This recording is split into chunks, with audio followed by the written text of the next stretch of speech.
Hey, this is my first ever video, so congratulations on stumbling upon this. And yeah, I'll just be talking about the RUNext survival show, and I hope you guys like it. So, this has been the first idol survival show I've followed. I've seen a bit of the produced shows, especially the first few evaluations and the first few auditions, but I usually wait for the group to form already before I get invested in any of the contestants. The stress and anxiety of these shows is something I can't handle.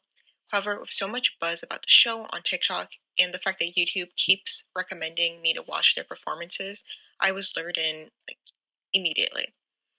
And there's been some things from the fans that have confused me to downright annoyed me, and I don't know if this is common for all survival shows, but since it's the first time I've really been following one, I've just noticed it so frequently and I had to put it out somewhere instead of complaining to my sister for the 100th time.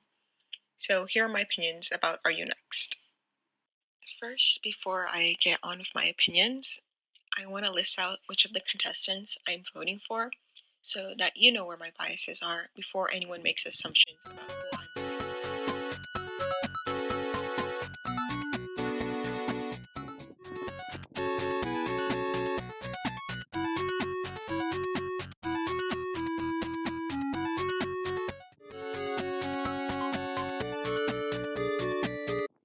In this section, I'll be talking about international fans and referring to international fans in the third person.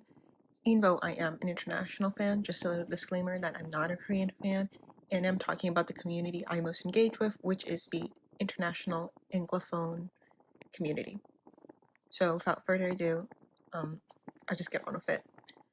I've been constantly seeing, especially on TikTok, many creators shit on K-fans for voting for minors or only voting for visuals. This isn't the first time that the international K-pop fan community has blamed everything that they hate about the community on Korean fans, but it is the first time I've seen so many people agree with it. And this just feels wrong. For starters, if you compare the global votes with the Korean votes, you will see that they are very similar. So blaming Korean fans as the reason why your favorite contestant is ranked low is just false. You can't treat an entire nation like a monolith, and you can't treat all Korean fans as if they think and act the same. The double standard for Korean fans and international fans is just insane. If an international fan does something bad, for example, those inappropriate fan calls, it's never international fans who don't have boundaries, it's just those specific fans don't have boundaries. And you could argue, well, in Korean spaces, they're doing the same to international fans, but I don't think just because they're doing something bad, that means it gives us, we should be able to do it too, you know? Inappropriate behavior is inappropriate behavior regardless. The number of times I've seen people flat out say they hate Korean fans or blame them for everything that's wrong with K-pop is actually mind-boggling. And the way no one corrects them or says, hey, maybe we shouldn't generalize a group of people actually blows my mind. I feel crazy when I see a bunch of comments on these types of posts going, ugh, you're so right. Koreans just don't know how to act right, and etc. Stuff like that, you know? There's just this superiority complex that I feel like international fans have that they don't even realize it. Tangentially related to Are You Next, but it reminds me so much of how international fans love to say Korean fans are obsessed with visuals and they don't care about the talent of the idols, when international fans are equally as obsessed. They have this holier than thou attitude, which is beyond arrogant. I mean, the number of trends that revolve solely on idols' appearance proves this point. Like, if I have to see another, my brother, my mother, my whatever rates X girl group appearances, or I ask my male friend who he thinks is prettier in X group, I'm actually going to start pulling my hair out. Don't even get me started on people actually trying to grade idols on how well they fit the Korean beauty standards. How can you say in the same breath that Korean beauty standard is BS or is too rigid, and then brag about your favorite idol fitting it more than another, as if it's some great accomplishment? You have to choose. Do visuals matter to you or do they not?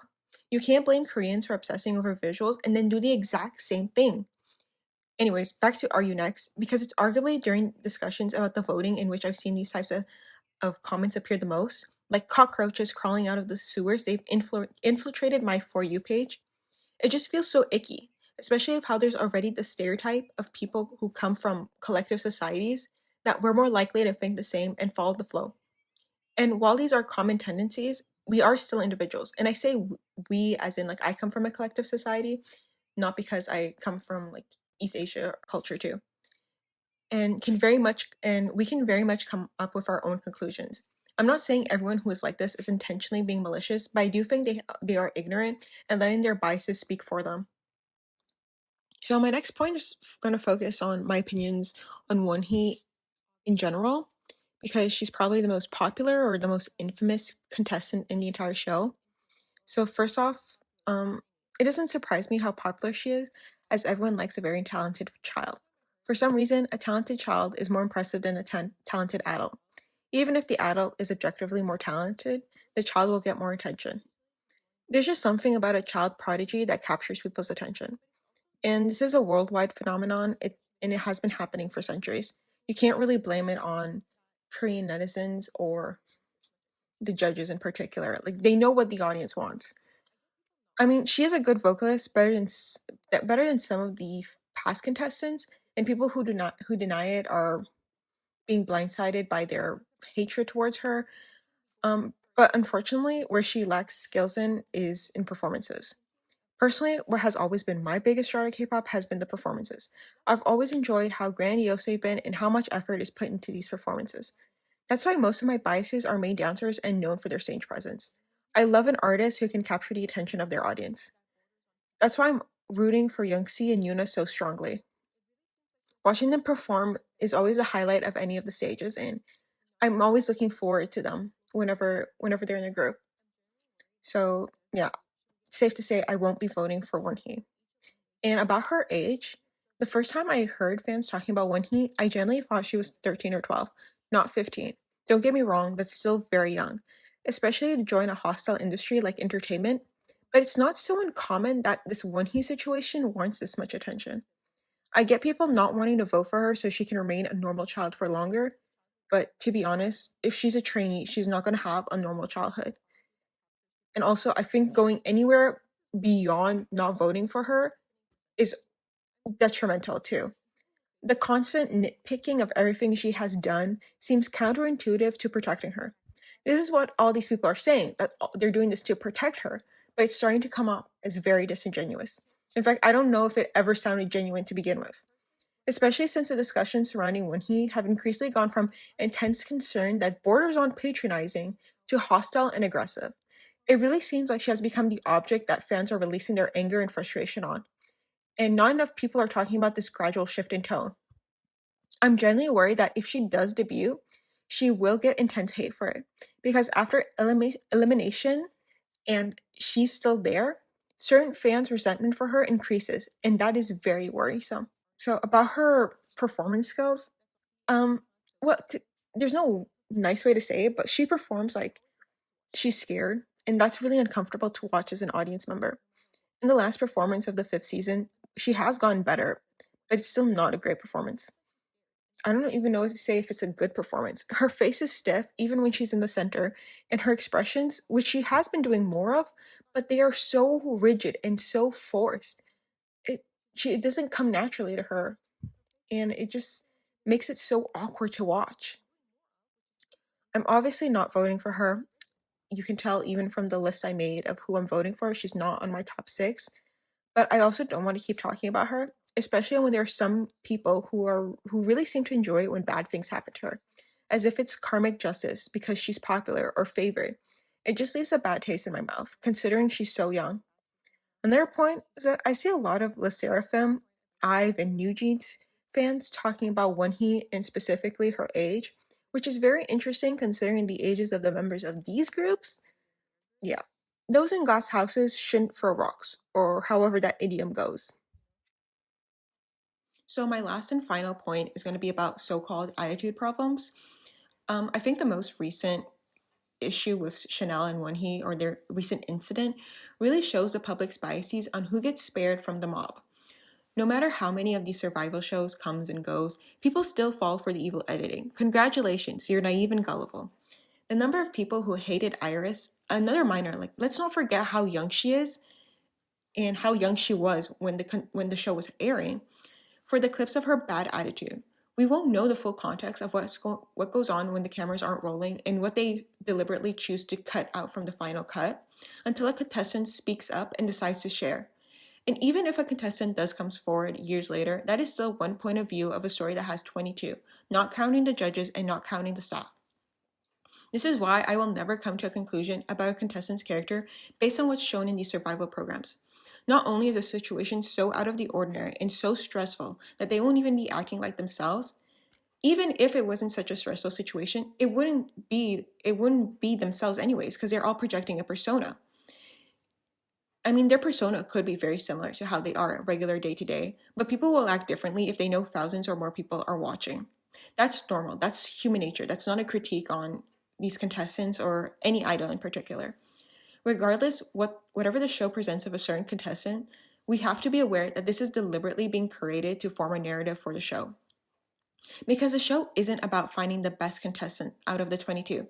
That's just a byproduct. The primary goal of the show is to entertain and keep you invested. And what better way to get you invested in other contestants that they want to be in the group than by making a scapegoat villain? It's just so unfortunate that the audience of RUNext is able to see through the evil editing and give grace to Chanel being put in this stressful situation, but weren't able to do the same for Iris. It's great that Chanel's getting a lot of sympathy from the audience because it does seem like the competition is starting to wear her down, if not completely. Like, don't get me wrong, I'm really glad that Chanel is getting all this love and support. It's just upsetting that it's clear that the same people who bashed Iris are capable of compassion. They just refuse to give it to her. Let's just remember that in Planet 999, the contestant Yan Ning, who did the infamous "We Go Up, But You Don't" to Eugene, formerly of CLC, came out and said that that was all staged. Time and time again, we are reminded and told that the producers of these shows stage these types of interactions and form these hostile environments for these young trainees to live through. And you people always fall for it. I'm proud to say I didn't fall for the Mnet stunt. And I'm a Cheshire, so I don't know what your guys' excuse was for bullying these poor trainees, as if they don't go through enough. I just know that even if in the future someone comes out and says like, oh yeah, Iris was an awful trainee and she was rude to everybody, I would still much rather be defending her now than bashing her, just in case in the future it goes like, yeah, they made me do these things, or something awful happened backstage. Like, we never know. And yeah, I just rather be kind to these trainees. So that's the end of my most pressing issues of RUNext, or like my biggest opinions on the RUNext survival show. I really hope these aren't unpopular and that some people agree with them. I kind of ranted a little bit, kind of went on a few tangents, but I couldn't help it. These thoughts have been brewing in my head for a long time, and the more I kept it in, the more I had to say. Besides that, I've been really enjoying the stages of RUNext. They've been really fun, and I might start watching more survival shows, who knows. The only stage I didn't really like was that monster stage. I have no idea why they did that to the instrumentals. I did not enjoy that at all. And I really liked the girls who were on the red team. So that was extra disappointing. Anyways, tell me who you guys are voting for, and yeah, see ya.